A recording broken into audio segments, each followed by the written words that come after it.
ಅವರ ಜೀವನದಲ್ಲಿ ಅವರ ಕುಟುಂಬ ಬಾಧ್ಯತೆಗಳನ್ನು ನಿರ್ವಹಿಸುತ್ತಾ ಮತ್ತು ಸಮಾಜ ಸೇವಕ್ಕಾಗಿ ಕೆಲವು ಕಾರ್ಯಕ್ರಮಗಳನ್ನು ಮಾಡುವ ಮಹಿಳೆಯರಿಗೆ ಅಂತಾರಾಷ್ಟ್ರೀಯ ಮಹಿಳಾ ದಿನಾಚರಣೆಯಂದು ಅವರಿಗೆ ಒಂದು ಪ್ರೋತ್ಸಾಹ ಸಿಗಬೇಕೆಂದು ಎನ್ನುವ ಉದ್ದೇಶದಿಂದ ಸನ್ಮಾನಿಸುವುದು ಆಗುತ್ತದೆ.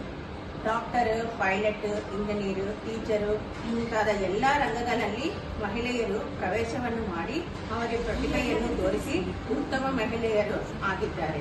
ಹಾಗೆ ನಮ್ಮ ಪ್ರೇರಣಾ ಮಹಿಳಾ ಮಂಡಳಿಯ ಸದಸ್ಯರಾದ ಶ್ರೀಮತಿ ರಾಜಲ್ಬಂಡಿ ಕನ್ಯಕಾ ಅವರು 8 ವರ್ಷಗಳಿಂದ ತುಂಬಾ ಜನರಿಗೆ ಅವರ ಆರೋಗ್ಯವನ್ನು ಅವರೇ ಚೆನ್ನಾಗಿ ನೋಡ್ಕೋಬೇಕೆನ್ನುವ ಉದ್ದೇಶದಿಂದ ಮುದ್ರೆಗಳ ಶಿಕ್ಷಣ, ಸುಜೋಕ್ ಟ್ರೀಟ್ಮೆಂಟ್, ಧ್ಯಾನದ ಬಗ್ಗೆ ತಿಳಿಸುವುದು ಮತ್ತು ಗಿಡಗಳನ್ನು ಹಾಕಿಸುವುದು ಮುಂತಾದ ಕಾರ್ಯಕ್ರಮಗಳನ್ನು ಮಾಡುತ್ತಾ ಸಮಾಜ ಸೇವಕಿಯಾಗಿದ್ದಾರೆ.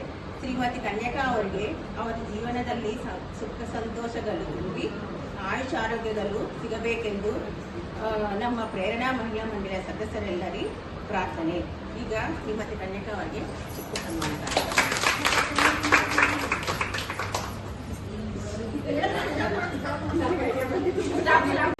ಎಲ್ಲರಿಗೆ ಅಂತಾರಾಷ್ಟ್ರೀಯ ಮಹಿಳಾ ದಿನಾಚರಣೆಯ ಶುಭಾಶಯಗಳು. ಆರೋಗ್ಯವೇ ಮಹಾಭಾಗ್ಯ. ಈ ಸಮಾಜದಲ್ಲಿ ಎಲ್ಲ ತರಹವಾಗಿ ಆರೋಗ್ಯವಂತರಾಗಿ ಇದ್ದು ಅವರ ಕೆಲಸಗಳನ್ನು ಅವರೇ ಮಾಡಿಕೊಂತ ಯಾರು ಸುಖವಾಗಿರುತ್ತಾರೋ ಅವರೇ ದೊಡ್ಡ ಶ್ರೀಮಂತರು. ಈಗ ತುಂಬಾ ಮಹಿಳೆಯರು 40-50 ವರ್ಷಗಳಿಗೆ ಏನೋ ಒಂದು ಆರೋಗ್ಯ ಸಮಸ್ಯೆಯಿಂದ ಮಕ್ಕಳ ಮೇಲೆ, ಕೆಲಸ ಮಾಡುವವರ ಮೇಲೆ ಡಿಪೆಂಡ್ ಆಗುವ ಕಾಲ ಬಂದಿದೆ. ಆದರೆ ಶ್ರೀಮತಿ ಶರಣಮ್ಮ ಪಾಟೀಲ್ ಅವರು ವಯಸ್ಸು 140 ವರ್ಷ, 104 ವರ್ಷ. ಅವರ ಮನೆಯವರ ಹೆಸರು ನಾಗರೆಡ್ಡಪ್ಪ ಪಾಟೀಲ್.